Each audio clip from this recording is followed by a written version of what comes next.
Assalamualaikum. Hello everyone, my name is Arina Kamilatus Syarifa. I would like to show you how to make a hot Milo. The materials are hot water, glass, spoon, a sachet of Milo, and scissors. First, open a sachet of Milo.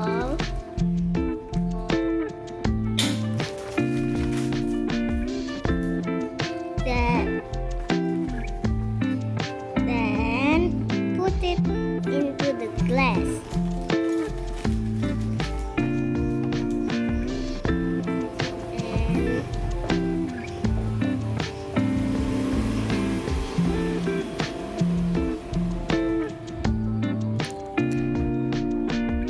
And fill the glass with hot water and cold water.